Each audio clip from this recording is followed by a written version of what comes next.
My name is Claire Donovan. I am 21 years old, and for as long as I can remember, I wanted to believe my parents would be there when it mattered most. Growing up, I was the quiet one, the overlooked one, but I thought deep down that if my life was ever on the line, they would finally choose me. The night of the crash proved me wrong. Metal screamed, glass shattered, and when I woke up in a hospital bed fighting for breath, I learned my parents had been notified. They were told I might not survive the night. And still they did not come. Their reason was something I could never have imagined, something that cut deeper than any injury. They chose my sister's dog instead. From that moment forward, I knew my story was no longer just about survival. It was about uncovering why the people who should have loved me most turned their backs in the darkest hour. Stay with me, because what followed will take you from the silence of a hospital room to revelations that no family can escape, and the truth will leave you questioning what loyalty really means. Everything I thought I knew about family shattered the same night my windshield did, metal screaming, then nothing. That was the last sound in my head before the world split apart. The car jolted my body, snapped forward, my shoulder belt locked against my chest, and my ribs felt like they cracked all at once. Headlights flashed across the windshield, blinding and white, then a deafening crash sent glass exploding in every direction. The car spun, metal shrieked, tires skidded across slick pavement, and for a few unbearable seconds, gravity meant nothing. I tried to scream, but it never made it past my throat. Rain, glass, steel, then silence. A suffocating black silence that swallowed me whole. When I came back, it was not to the rain or the road. It was to a sterile brightness that felt like another world. The ceiling above me was too white, the lights too harsh, humming faintly with that electrical buzz hospitals always have. My chest rose unevenly, each breath punctuated by a machine beeping at my side, slow, steady, almost mocking me for still clinging to life. I couldn't move. My body was pinned not by wreckage anymore, but by pain. My skin felt raw, tight with bandages. My mouth was dry, and something foreign pressed deep into my throat. I realized a tube was keeping me alive, air forced into me, because I couldn't do it alone. My hands twitched, heavy with tape and needles tethered to bags, dripping clear liquid into my veins. Panic rose fast, crushing, but I had no voice to let it out. I tried to lift my head, and the attempt sent agony stabbing through the side of my skull.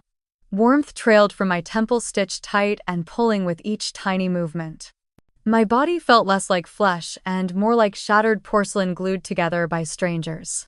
I closed my eyes, wishing I could drift back into the black where nothing hurt but voices cut through the haze. They were just outside my door. "It's heartbreaking," one woman whispered. She was critical when she came in. "We weren't sure she would make it through the night." Another voice, hushed but clear, answered. "We called her parents right away." I froze, every nerve in my battered body straining. "Do you know what they said?" The second nurse's tone cracked in disbelief. "They said they couldn't come." "Couldn't come?" The first nurse sounded horrified. "Yes." The answer fell heavy. "They said Alyssa had to walk her dog." The silence that followed hit harder than the impact of the crash. "Even when we told them she might not survive the night," the first nurse asked again, softer now, as if hoping she had heard wrong. "Even then," the second voice confirmed. "They said it was just bad timing." I felt my chest seize. Not from broken ribs or fractured bones, but from a truth sharper than any shard of glass lodged in me. My parents had been called. They had been told their daughter, their flesh and blood, might not live to see the morning. And they stayed home because Alyssa's golden retriever Daisy needed a walk. Tears pushed hot from the corners of my eyes. They slid down slowly, soaking into the pillow beneath my head. I had been through pain before, sickness before, disappointment before, but nothing ever sliced me open like those words. They chose the dog over their daughter. The thought echoed louder than the machines, louder than the rain still tapping faintly against the window. My mind tried to reject it, to twist it into something else. Maybe they misheard, maybe the nurse exaggerated, maybe it wasn't true. But no part of me could hold on to those excuses. The tone of those voices outside, the way sorrow clung to every syllable, left no room for doubt. Pain throbbed with every heartbeat. I shifted my head toward the narrow hospital window, ignoring the lightning bolt of agony shooting through my skull. Raindrops raced each other down the glass, blurred by my tears until the whole world outside looked like it was weeping too. I remembered that same rain an hour earlier pounding against the car roof, slicking the road until the tires lost their grip. I had been scared then, but it was the kind of fear that came from chaos. This fear was different. It was cold, heavy. The kind that came when you realized you were utterly alone. Machines beeped beside me. A monitor showed green lines climbing and falling, proving my body was still fighting, but inside me something cracked. I could feel it, the fracture that wasn't in bone or muscle, but somewhere deeper, somewhere no surgeon could repair. I thought of Alyssa, probably curled up on her plush white couch back home, scrolling through her phone while Daisy slept at her feet. I thought of my mother adjusting her glasses, nodding as Alyssa explained why she couldn't leave the dog alone. I thought of my father, too impatient to argue, just agreeing because it was easier. Every picture cut deeper. I tried to convince myself maybe they were waiting until I was stable. Maybe they thought I'd be okay. But the words echoed again, relentless. They knew she might not survive the night. And they chose the dog. I felt small in that bed, smaller than I had ever felt in my life. Not 21 years old, not a college student, not even a daughter. Just a body held together by stitches, ignored by the two people who should have been first to rush through those doors. The room blurred through tears, the edges dimming with medication and exhaustion. I wanted to scream, to rip out the tube, to demand someone call them again, but I didn't. What was the point? They had made their choice. The rain tapped harder against the window, a cruel rhythm keeping time with the monitor's beep. I closed my eyes and let the tears run freely, soaking the sheets under my head. Machines kept me alive, but they could not touch the wound that mattered most. My body could heal, my ribs could mend. But I knew in that moment the scar that would stay forever was the truth I had just heard. They chose the dog. They chose her. And they did not choose me. I let the thought settle, sharp and final, while the storm outside raged on, and the sterile light above me hummed indifferently, as if none of it mattered. For me, though, it was the end of something I could never get back. I learned young what it meant to be second choice. The hospital bed reminded me of it, but the truth was it had been written into me long before the crash. My earliest memories were stitched together with small betrayals that felt normal at the time but carved me into someone who stopped expecting to be chosen. I was 7 in second grade when I fell from the monkey bars on the school playground. My arm bent at an angle no arm should bend, and I screamed until a teacher rushed over. She called my mom from the office, panic clear in her voice. I sat with an ice pack pressed to my wrist, crying so hard my vision blurred. When my mom finally answered, the teacher explained I needed the hospital right away. My mom's response carried across the phone line, flat and calm. "Can she wait an hour? Alyssa has dance rehearsal." The teacher looked at me with pity, like she knew she had no power to change it. So I sat in the nurse's office, arm throbbing, until nearly an hour later my mom appeared. Alyssa still in her tutu beside her, twirling, with no idea what I was going through. The doctor later said the delay made the swelling worse. I learned that day how to bite my tongue through pain and wait my turn. 2 years later came my 10th birthday. At school, I handed out the cupcakes. I begged to bake, smiling through the awkwardness when kids asked if I was having a party. At home that evening, my parents had decided one celebration was enough. Alyssa's birthday was only 2 weeks away, so they lumped us together. Alyssa had her own cake, white frosting piped with her name, pink candles shining just for her. I had to blow out hers too, leaning across the table to share the moment that should have been mine. My mother clapped loudly and told me to be grateful. The pictures from that night sit somewhere in an album, Alyssa grinning at the camera, while I hover in the corner of the frame, my smile small and strained. It kept happening. When Alyssa caught the flu, the whole house shifted into emergency mode. Towels heated in the dryer, soup simmering on the stove, Netflix marathons, while she lay bundled in soft blankets. When I came down with strep throat, my mother cracked my door open just enough to hand me cough drops. "Stay in your room," she said, "we can't all get sick." My fever climbed until sweat soaked my sheets, but no one came to check. Alyssa peeked in once, wrinkled her nose, then shut the door quickly as if my illness was an inconvenience. By middle school, I understood that attention had to be earned. I worked for it the only way I knew how, through grades. Straight A's lined my report cards. I carried them home, proud, heart pounding, hoping this would finally be enough. I set the paper in front of my dad, waiting for him to notice. He glanced down, barely pausing. "Well, of course you did," he said. "You don't really do anything else." Then he folded the paper and left it on the counter without another word. A week later, Alyssa came home with a C in math. She pouted, embarrassed, but my parents rallied around her. "You tried, that's what matters," my mom said warmly. That night, they handed her a brand new iPhone, still wrapped in plastic, as a reward for the effort. I sat across the table, my perfect report card already forgotten under a pile of mail. Moments like that built up in me. I carried them silently, hiding the sting behind a mask of obedience. I convinced myself it wasn't favoritism, just bad timing, or maybe I wasn't as lovable. So I made myself useful. I learned to cook dinner when my mom was tired from driving Alyssa to cheer practice. I volunteered to fold laundry, to help with groceries, to pick up the pieces no one else wanted. Every act was another silent plea to be seen. But nothing shifted. The pattern held. Alyssa was always the center.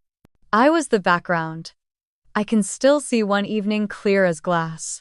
I was 13, lying on the couch with a pounding headache, stomach twisting from stress.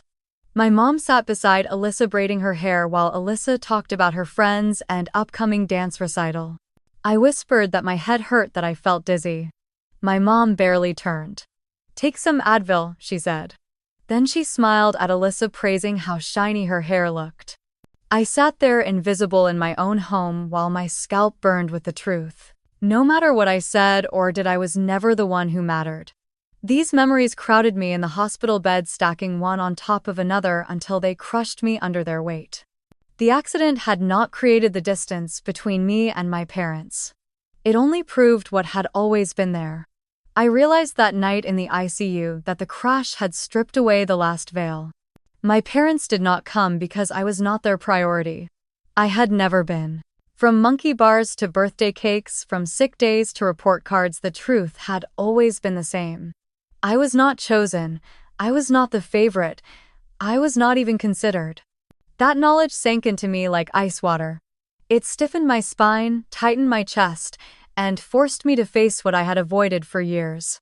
From the very beginning, I had never been the priority. Not once. And now, lying broken in a hospital bed, I finally saw it for what it was. I had never been chosen, never truly seen, never loved without condition. It was not the accident that carved the deepest scar. It was the pattern that stretched back over my entire life, a pattern that whispered the same truth over and over. From the time I was a child, I had never been the one. Morning bled through the blinds of the hospital window, a dull gray light that made everything look colder. My body ached in ways I didn't know were possible, every breath a reminder of ribs cracked like splintered wood. I had drifted in and out through the night, clinging to fragments of dreams that ended with the sound of screaming metal. When I opened my eyes for good, the room was quiet except for the beeping beside me and the soft shuffle of rubber soles on the floor. A nurse stepped in, the one I had seen most often.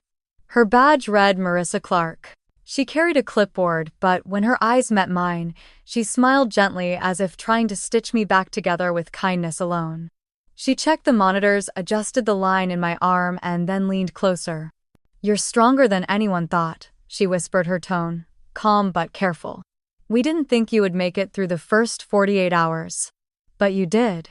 I wanted to answer, to thank her, but the tube in my throat turned every thought into silence. She seemed to understand because she laid a hand lightly on mine, grounding me in the moment. Her voice softened even more. "Your parents haven't called once." The words pressed harder against my chest than the bandages. My eyes burned, but I refused to let the tears fall this time. I had already drowned enough. Marissa lingered for a moment, then straightened, professional again, and slipped out the door.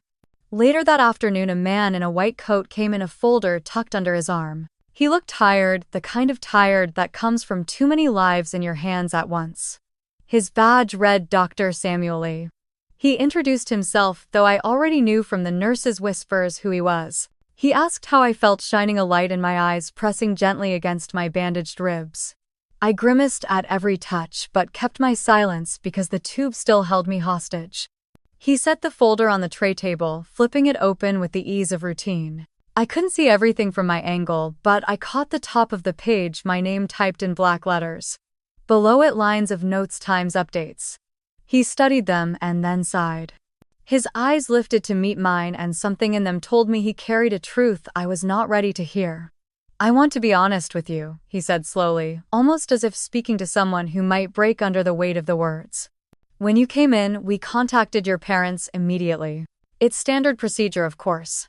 I waited, already knowing where this was going, but needing him to say it anyway. He hesitated, then continued. "They declined to come. The note here says." He turned the page slightly so I could see. My vision blurred, but I focused until the letters sharpened. "Parents notified, declined visit. Reason dog care." The words hit me like another collision. My stomach lurched, bile rising, but there was nowhere for it to go. The monitor beside me sped up, lines jagged and sharp.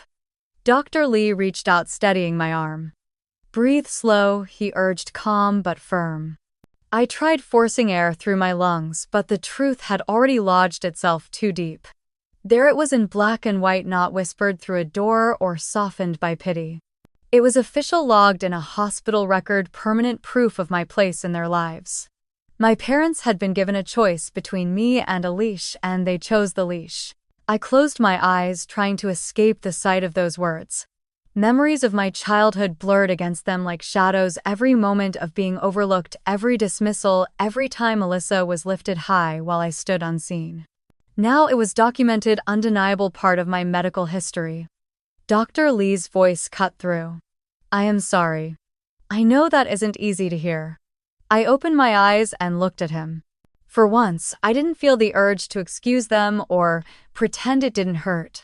There was nothing left to protect. My silence was my answer. He nodded gently as though he understood, then closed the folder and told me he would check on me later.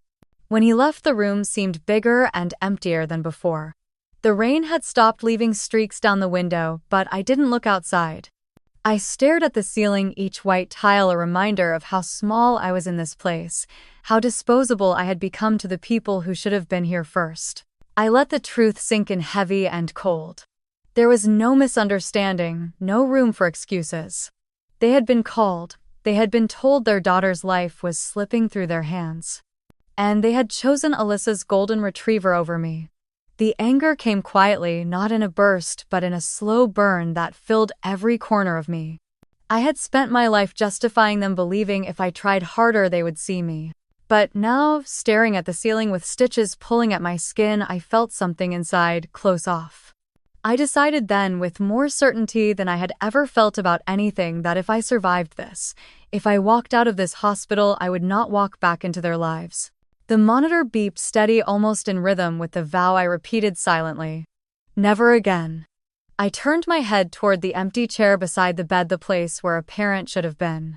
It stayed vacant, just like it always had, and I understood at last that it always would. The night before my discharge, I asked for paper. The nurse brought a thin notepad from the drawer of the bedside table, along with a pen that felt too heavy in my trembling hand. I stared at the blank page for a long time, listening to the hum of machines around me, the steady rhythm of the IV pump, the faint shuffle of footsteps in the hallway. The silence inside me was louder than all of it. I began to write, my fingers stiff, every letter scratching against the paper as if it resisted what I needed to say. I wrote their names first, my parents' names, and then I let the words spill. I reminded them of the call they received from this hospital the moment they were told their daughter's life was hanging by a thread. I told them I survived not because of their love, but because of strangers who cleaned my wounds, held my hand, and whispered encouragement while they stayed home. I described the sting of learning the reason they refused to come was because Alyssa's golden retriever Daisy needed care. I wrote about the log in the hospital record, how their choice had been documented forever. Each sentence carved deeper into me, but I could not stop. I wanted it written, undeniable, so that someday when they tried to twist the story, I could point to this letter and say this was the truth. At the bottom, I wrote the words that had haunted me since the nurse first whispered them. "You chose the dog over your daughter's life." My hand shook when I underlined it. I could barely read through the blur of my own tears, but the ink stood bold and final. I signed my name, pressing hard enough that the imprint went through to the next page. Then I folded it neatly, slid it back into the drawer, and closed it like sealing away a piece of myself. The nurse came in later with the discharge form.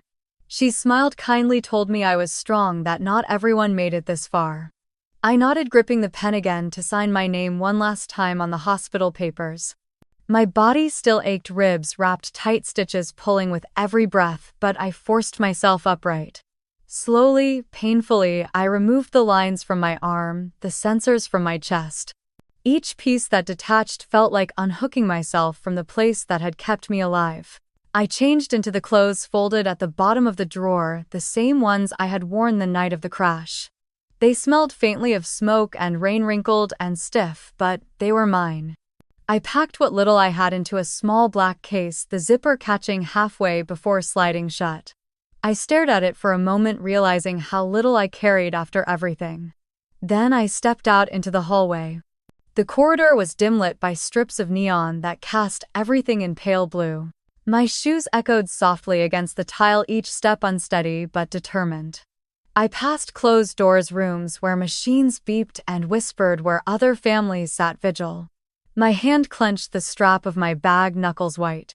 At the end of the hall, the double doors waited, painted off-white and chipped from years of use.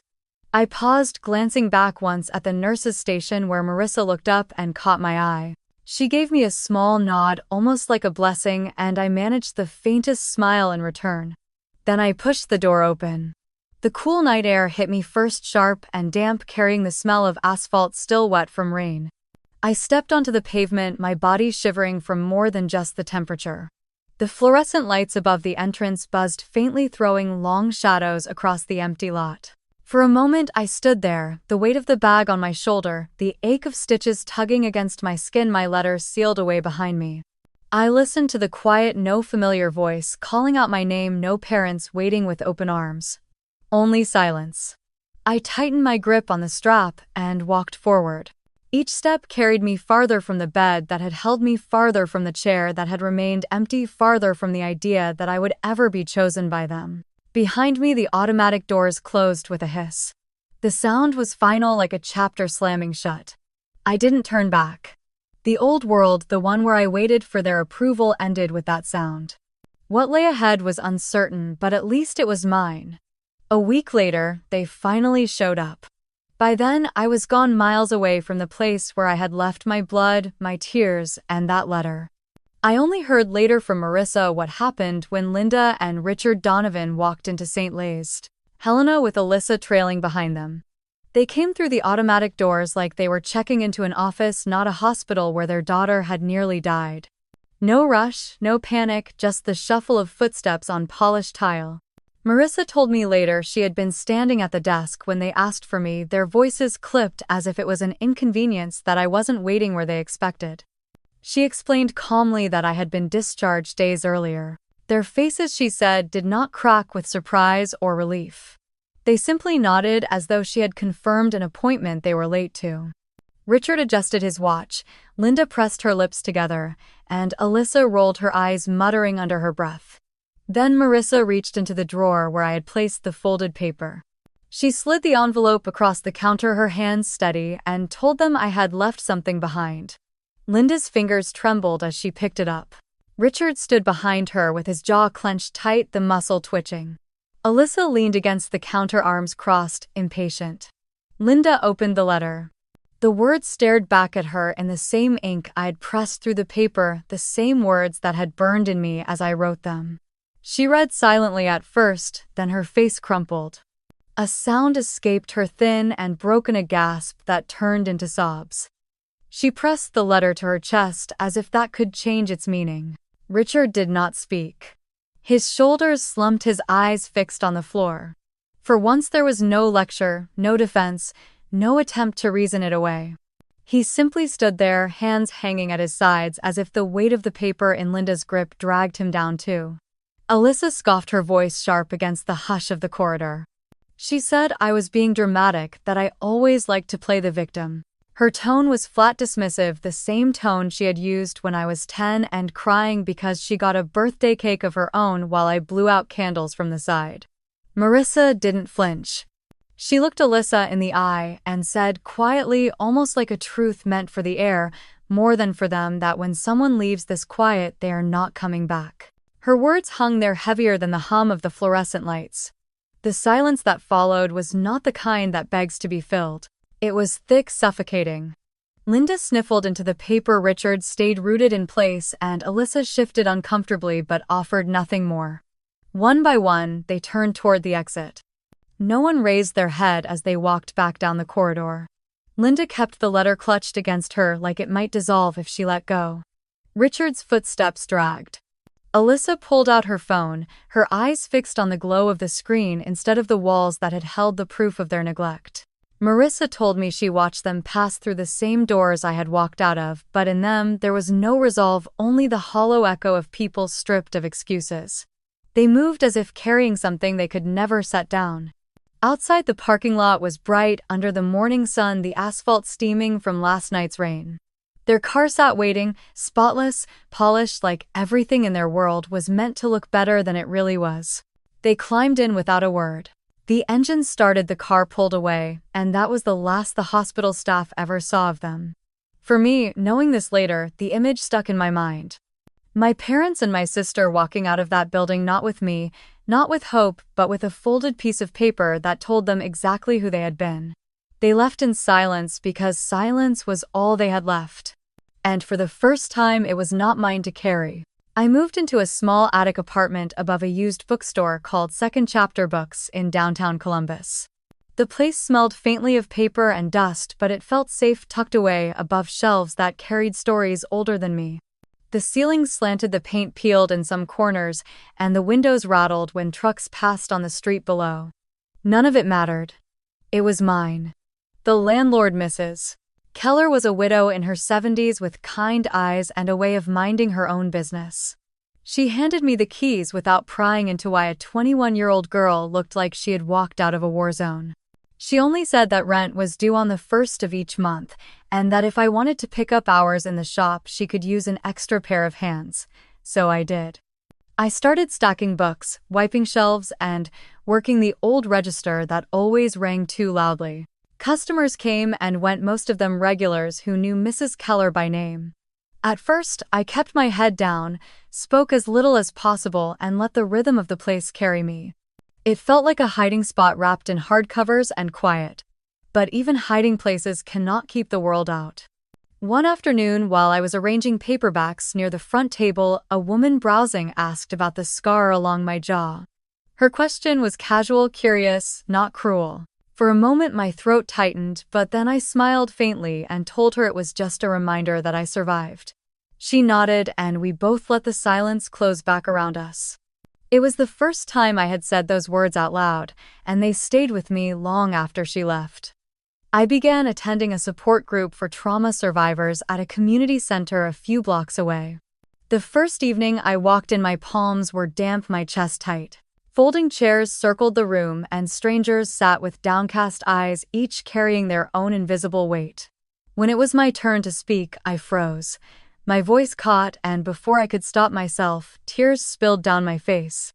Words tumbled out, broken and halting, about the accident, the hospital, and the silence of the people who were supposed to love me.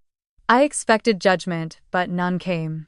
Only nods, soft murmurs of understanding, and tissues passed gently into my hands. That night, I walked back to the bookstore lighter, not because my pain had lessened, but because it had finally been seen. Life began to take on small patterns. In the mornings, I opened the shop with Mrs. Keller, who always brewed coffee strong enough to keep me awake until noon. She never asked about the scars or why I sometimes flinched at sudden noises. She simply offered quiet companionship, and sometimes that was all I needed. There were still nights when the crash replayed in my dreams, when I woke drenched in sweat, heart pounding like the moment the car spun across the highway. But in the daylight, I started building a world that belonged to me. I learned which shelves creaked, which customers would talk for hours, and how sunlight fell across the counter at different times of day. I also learned that survival was not just about breathing. It was about choosing how to live after everything had been stripped away. For me, it meant saying no to the Donovan name, no to the weight of their neglect, no to the false hope that one day they might choose me. One evening while closing the shop, I paused at the window overlooking the street. People hurried below, some laughing, some frowning, each of them heading toward lives I would never know. For once, I did not feel left out. I felt like I had stepped into my own lane at last. The letter I had left at the hospital had been my ending with them. The key Mrs. Keller had placed in my palm was my beginning with myself. I held on to that distinction every time doubt crept in. It was not a grand life, not yet. It was a narrow bed in an attic, the steady hum of a bookstore, and the soft applause of strangers who understood pain. But it was mine, and in its smallness I found something I had never known before. I no longer needed the Donovan family to measure my worth. My existence, fragile as it felt, was enough. At the end of September, my parents hosted a family gathering at my aunt's house in Worthington. I was not invited, of course, but word always found its way back to me. Cousin Danielle, who never tiptoed around anything, asked them in front of everyone where I was. She said she had heard about the accident on I-70 and that I had almost died. The room fell quiet for a moment. Linda smoothed her blouse and said that I needed space, that I had chosen to step back from the family. Richard nodded along, his jaw tight, and Alyssa rolled her eyes like it was just another drama I had created. But Danielle did not look convinced. Neither did half the cousins sitting around the dining table with their plates of casserole and iced tea. Later that week, I heard from another relative that the conversation had sparked whispers. People wanted to know why my parents had not been at the hospital. Families in Columbus talk, especially when the Donovans had always presented themselves as polished, responsible, picture-perfect. Once cracks appeared, they spread quickly. I would have stayed out of it if not for what happened next. A portion of my hospital files somehow slipped out. Maybe a careless staff member, maybe someone who thought the truth needed light. Either way, a page circulated online in a local Facebook group. The words were plain in black and white. Parents notified, declined visit, reason dog care. The comments came in fast. People who had known us since childhood could not believe it. Neighbors who once admired my mother's charity work and my father's coaching at Little League now wondered aloud how parents could choose a pet over their own daughter's life. Some defended them, saying it had to be a misunderstanding, but the doubt had already sunk in. I sat in the bookstore one evening scrolling through the posts. My hands trembled as I read the phrases. Parents chose a dog over their daughter. What kind of mother does that? How could anyone sit at home with a golden retriever while their child lay in the ICU? For years, my parents had guarded their image carefully. They dressed sharp for church, volunteered at food drives, posed for family photos with bright smiles. I had been a silent prop in those pictures, never the favorite but always present to make the frame look full. Now those frames began to crack, not because of anything I said, but because truth has a way of leaking out. Part of me felt vindicated, but another part ached. This was still my family, the people whose names were on my birth certificate, and to see their reputation unravel in public was strange and painful. Yet I could not forget the cold hospital nights, the empty chair, the line of ink that said they had chosen Daisy over me. At a Sunday dinner that month, one of Richard's colleagues asked him directly in front of others if the rumors were true. My father reportedly stiffened and said it was a private family matter. But in small towns and suburbs, nothing stays private for long. Even Mrs. Keller mentioned it one afternoon as she wiped down the counter. She said she had seen people talking about my parents on Facebook and asked if I was all right hearing it. I told her I was fine, though the truth was more complicated. Fine was not the right word. It was more like I was watching the ground tilt under people who once towered above me. The Donovans had always cared more about what neighbors thought than about what I felt. Now the neighbors were the ones raising their eyebrows. The irony was not lost on me. I folded laundry that night in my attic room and thought about the words my cousin had dared to ask at that gathering. "Where's Claire? Didn't she almost die?" A simple question that my parents had no honest answer for. That question had opened the first crack. The leaked record widened it. and the whispers filling living rooms and online groups pried it further apart. By October, the Donovan name no longer shone as it once did. Smiles in church pews felt tighter. Invitations to social clubs grew fewer. I was not there to see it, but I heard enough to know. And for the first time, I did not feel the weight of shame pressing on me. The shame was finally shifting to where it belonged. The image they had worked so hard to maintain was splintering, and nothing they did could glue it back together. Alyssa's perfect facade had always been her shield, polished and gleaming under the spotlight she demanded. She treated Instagram like a stage, carefully arranging every detail from the angle of her wine glass to the tilt of her head. People once believed it all, swallowing her stories of family bliss and effortless charm. But the tide had turned, and I saw the proof in every screenshot passed along by neighbors and distant cousins. Her latest post was supposed to be harmless, just another photo of her in a crisp white dress standing outside a boutique in downtown Columbus. But beneath it, the comments piled up like wreckage. "You left your sister to die," one person wrote. "How can you smile knowing what you did?" another asked. Hundreds followed, sharp words that pierced through the filters and editing. At first, Alyssa fired back in the only way she knew how, by doubling down. She posted even more frequently, filling her feed with designer shoes and brunch spreads, pretending the noise was just jealousy. But the more she tried to smother the truth under curated images, the louder the truth became. Then the blow landed. A national fashion brand that had partnered with her for nearly 2 years released a formal statement. The words were everywhere, shared in articles and reposted on feeds. "We cannot align ourselves with someone who abandoned her sister in critical condition for a dog walk. Effective immediately, all contracts are terminated." The Donovan family dinner table must have gone silent when they saw it. For Alyssa, who had built her entire identity around being admired, it was a strike to the heart. But instead of reflecting, she searched for a villain. That villain was me. I heard about her anger first from Danielle, my cousin, who texted me late one evening. "Brace yourself," she wrote. "Alyssa is blaming you for everything. She says you leaked the records." I stared at the words sitting on the narrow mattress in my attic apartment above the bookstore. The walls were close, the air heavy with the smell of old paper drifting up through the floorboards. For a long time, I didn't reply, because part of me already knew. The next night, the call came. Her number lit up on my cracked phone screen, one I hadn't deleted even though I should have. Against my better judgment, I answered. Her voice was frantic, stripped of the smooth confidence she usually wore like lipstick. "You think this is justice, Claire? You're laughing at me, aren't you? You wanted this." I stayed quiet. "Do you have any idea what you've done? I lost a contract worth more than you'll ever see in your life. My reputation, my career, all ruined because of you." Finally, I let myself speak, my voice lower than hers, steadier. "I didn't need to ruin you, Alyssa. You managed that all on your own." Her breath hitched. For a second, I thought she might apologize or at least falter.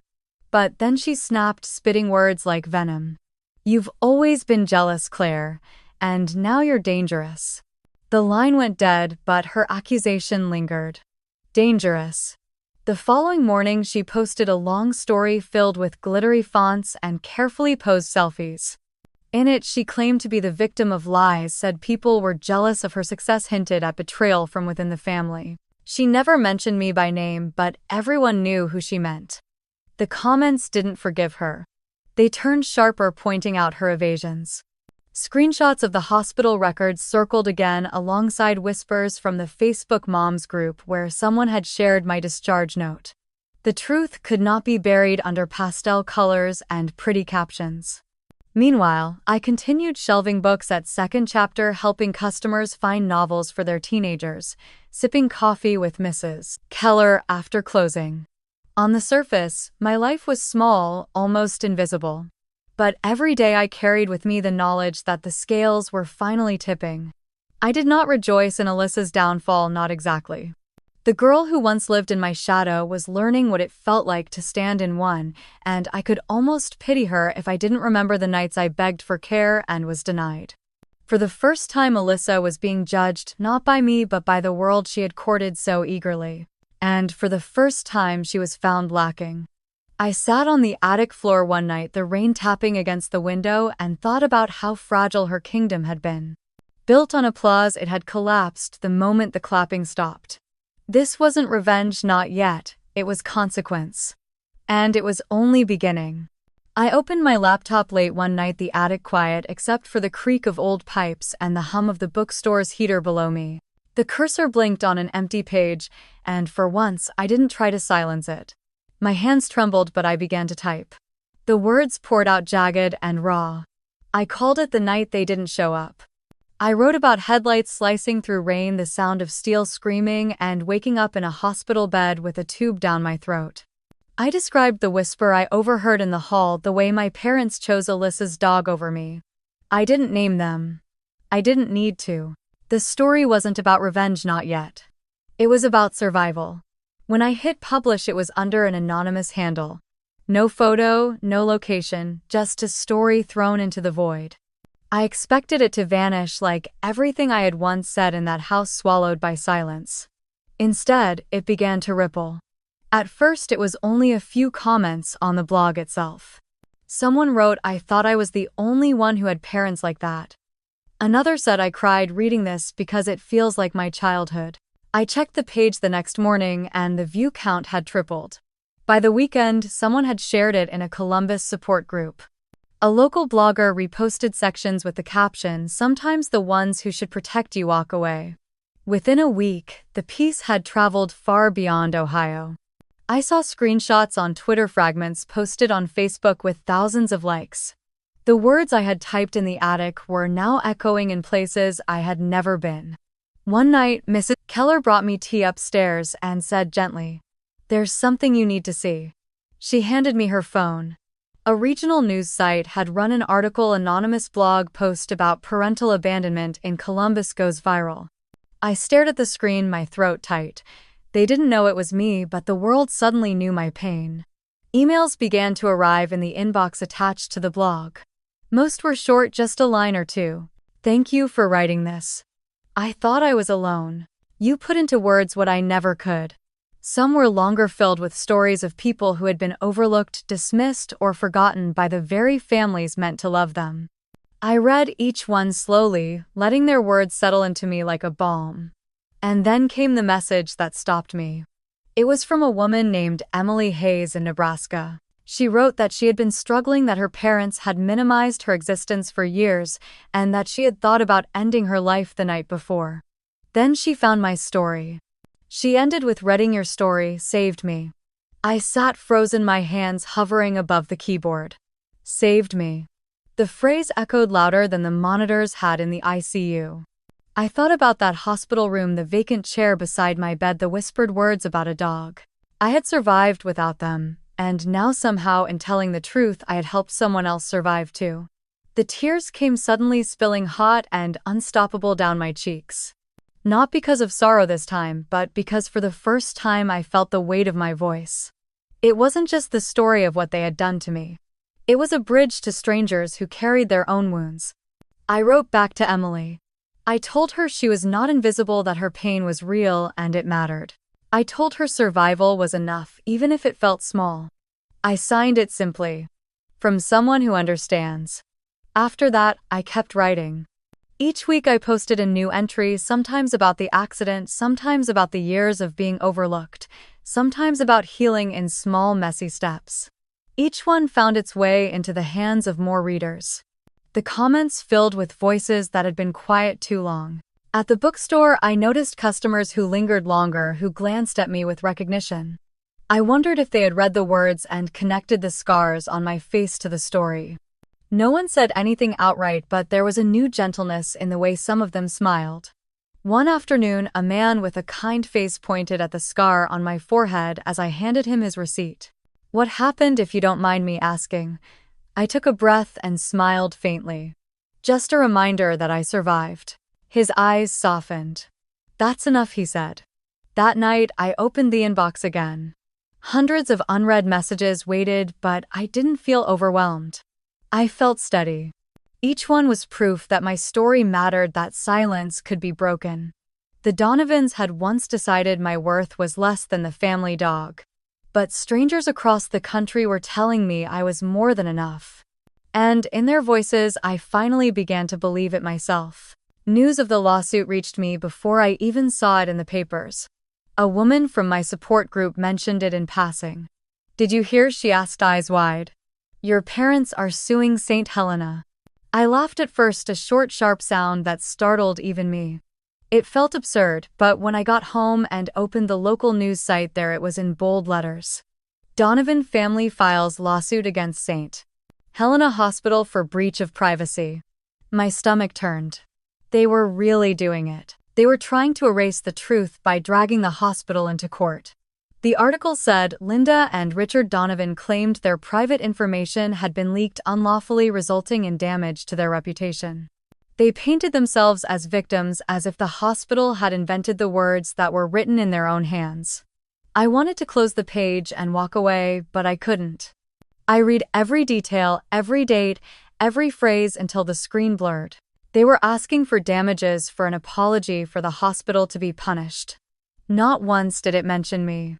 Not once did it acknowledge that the so-called breach of privacy was my life. When the court date was announced, it was everywhere. Columbus Monthly covered it.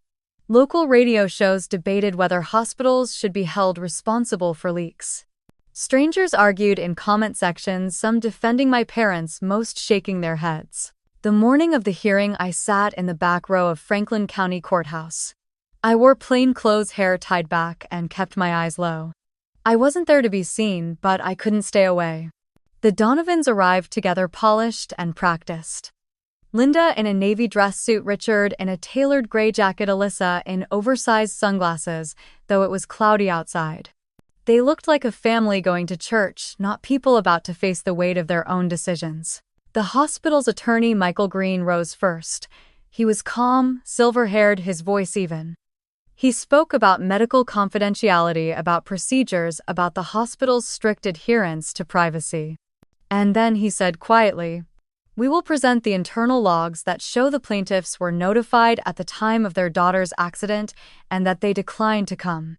I felt the room shift. The judge leaned forward. Reporters' pens scratched across paper. The Donovans' lawyer, a sharp young man named Howard Blake, immediately objected. He claimed the hospital had fabricated entries, that clerical errors were common, that no responsible parent would ever refuse to be with their child. He painted Linda as a devoted mother, unfairly maligned by gossip. Linda dabbed at her eyes with a tissue as if on cue. Richard kept his jaw tight, staring straight ahead. Alyssa shifted in her seat, restless. Then Green lifted a stack of papers and walked them to the clerk. "These are the originals," he said. "Stamped, timed, and signed electronically." He read from the page slowly so no one could miss it. "Parents notified at 10:14 p.m. Parents declined visit. Reason given: dog care." The words hung heavy in the air. For a moment, no one breathed. I pressed my nails into my palms. There it was, the same line I had read alone in the hospital bed. But now it was no longer a secret in a folder. It was public record. Blake stood quickly, voice rising. "This cannot be taken at face value. Anyone could have written that in error. My clients never said such a thing." But Green stayed calm. The log was generated automatically by the nurse's electronic charting system. Each entry tied to a badge ID. This one was Nurse Marissa Clark's. He paused. "She will testify if necessary." A murmur ran through the courtroom. I caught the faintest flicker of recognition on Linda's face. She knew Marissa. She knew it wasn't a mistake. The judge adjusted her glasses and asked if the plaintiffs wished to contest the authenticity of the document. Blake shifted, glanced at my parents, then muttered that they would reserve the right to question it later. Reporters in the front row scribbled furiously. One even whispered, "That's going to make headlines tonight." I sat frozen, the air thick around me. They had dragged the hospital into this fight, hoping to rewrite the narrative.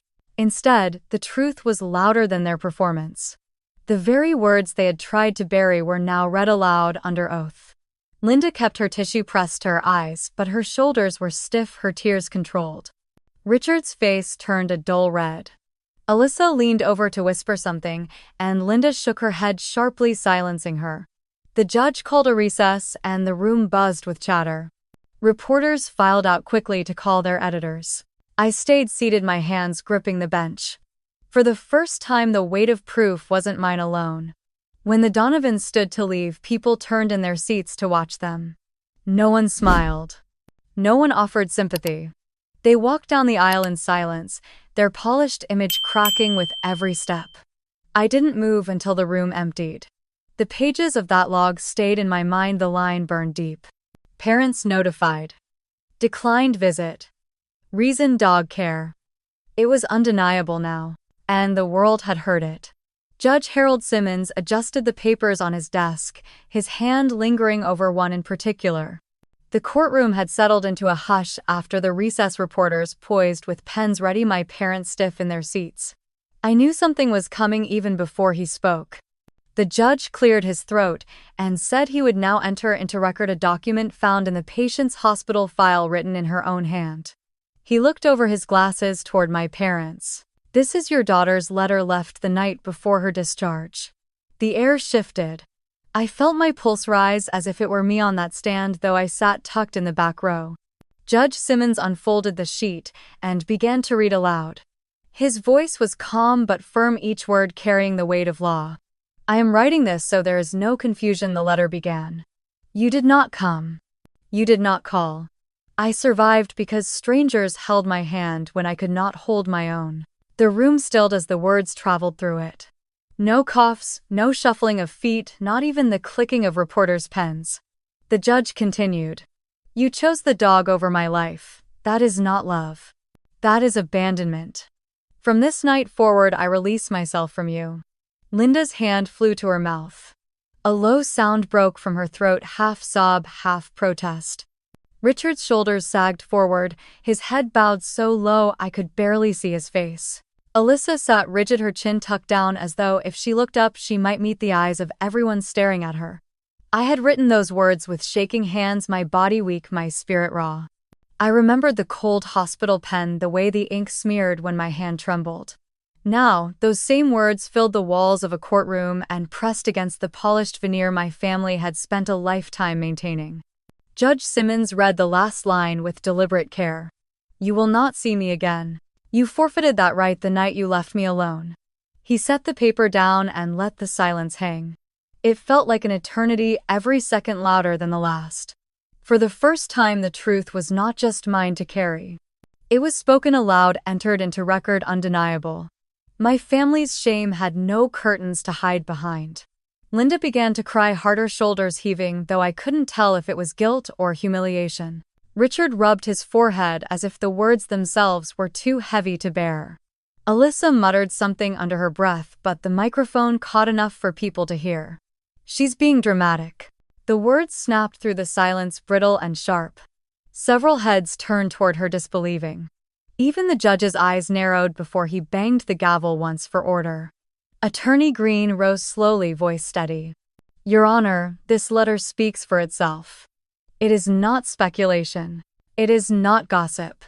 It is the testimony of the person most harmed, written in real time, preserved in her medical file. The community has the right to know where the truth lies. Reporters' pens flew again, the scratching sound filling the air like insects buzzing. I sat perfectly still, though inside me a storm swirled.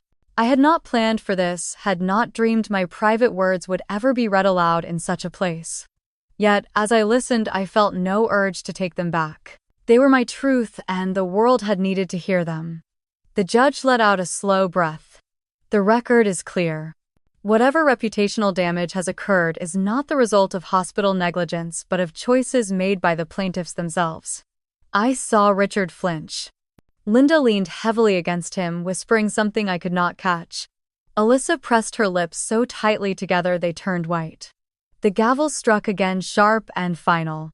Recess is over. Proceedings will continue tomorrow. Court is adjourned. People began to rise, but the hush remained. It was as if no one wanted to break the fragile gravity that letter had left hanging in the air. I rose too, my legs unsteady. As I stepped toward the exit, I passed close enough to hear a reporter murmur, "That letter will be on every front page by morning." My parents did not turn toward me. Not once. They stared straight ahead, locked in their own collapse. Outside the courthouse steps were crowded with cameras and microphones. Reporters shouted questions at anyone with the name Donovan attached to them. I slipped into the background, moving quickly toward the side street, the cool air biting at my skin. My words, once scribbled in a lonely hospital room, had become something larger than me.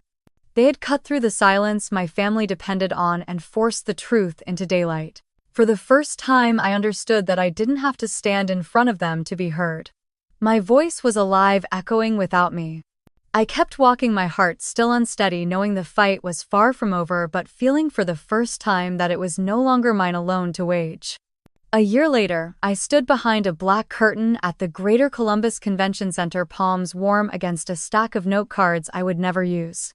The air smelled like coffee and carpet cleaner. Volunteers moved like quiet birds, headsets pressed to their ears, waving speakers forward when it was time. I watched rows of chairs fill with people who had traveled from across the country for a trauma survivors conference. Some came with therapists and friends, some came alone, all of them carrying stories I would never fully know. My chest lifted and fell in slow counts. I had learned to breathe again, and this was one more proof. When they called my name, I walked into the light. It was softer than I expected, warm on my face. The stage swallowed footsteps, and the microphone picked up the hush of the room. I looked out and saw notebooks, open hands clasped, a sea of faces that did not look away. I thanked them for being here, then set the note cards down because I did not need them. Everything I had to say was already written inside me. I told them about the rain and the highway, about waking up inside bright white walls with my body held together by thread and tape. I told them about silence heavier than pain. I told them that sometimes the deepest cut is not in flesh but in the place where you should have been safe. I spoke slowly, not to dramatize it but to honor it. I wanted each word to land and then leave room for breath. I told them what I heard in the hallway that night. Parents notified, declined visit, reason dog care. Some people gasped. Others closed their eyes. No one laughed and no one shifted in their seat like I was asking for too much. The acceptance in that room steadied my knees. I talked about the small apartment above the bookstore and the way healing had come like morning light, thin at first and then bolder. I told them about the support group that passed me tissues and listened like it was a sacred task. I told them about writing in the middle of the night and the first email that said, "Reading your story saved me." I did not give those moments to the people who abandoned me. I gave them to the strangers who stayed. I did not spend long on the lawsuit, only enough to close the loop. Months after that day in court, the judge dismissed my parents' claim. The record stood. The hospital was cleared. My letter became part of the public file, and I made peace with that. Truth can be a lantern when it is finally allowed to burn. I could feel the room waiting for something more, something clear enough to carry home. I gave them the sentence that had carried me. They did not show up when I was dying, so they do not get to show up now that I am living. The words left my mouth clean and simple. No anger. Just the boundary that saved my life. Silence fell, not empty or cold but full. Then the sound rose. It was not a roar. It was a steady swell of hands and breath and quiet. Yes, people stood. Some wiped their faces, some pressed palms to their hearts. I felt the tremble in my own chest and let it pass through me. The applause faded into a hum and then into quiet again. I thanked them and stepped away from the mic. Backstage smelled like dust and warm metal. A volunteer with kind eyes handed me a bottle of water. Speakers passed by with quick congratulations. I slipped down a side hallway where the carpet changed color and the noise dulled. My phone buzzed with messages from the group, from Mrs. Keller, from readers I had never met. I did not open them yet. I wanted to sit with the moment before it scattered into pixels. In the lobby, people waited in a loose circle, a small signing table I had not asked for tucked beside a potted plant. I took my seat and listened as they shared pieces of their lives. A woman in a red sweater said her sister had not spoken to her in 6 years. A man with gray at his temples said he told no one about the night he was left at the ER. A teenager came with her aunt and squeezed my hand like it might keep her from floating away. I gave each of them what I could, a look that did not turn away, a sentence that said, "You are not alone." I saw her before she spoke. Alyssa stood near a column smaller than I remembered, without the bright colors and the glossy hair. Her hands twisted together. She stepped forward when the line-thinned eyes flicking to the people around us and then back to me. For a heartbeat, I was back in our old living room watching her at the center while I orbited in quiet circles. Then the image slipped.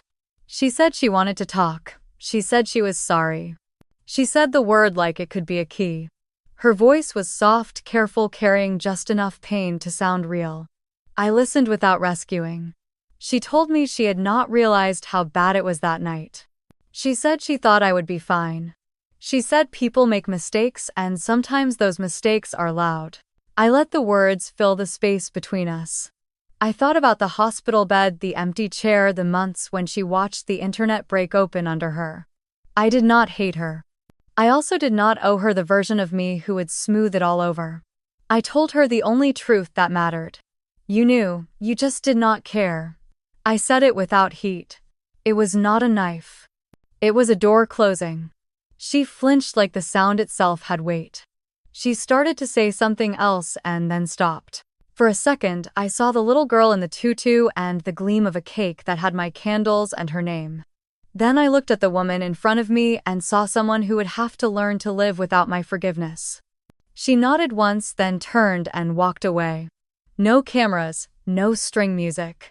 Just footsteps fading and the soft murmur of strangers who had witnessed an ending that did not belong to them. I stayed until the line was gone. I hugged the last person and then gathered my things.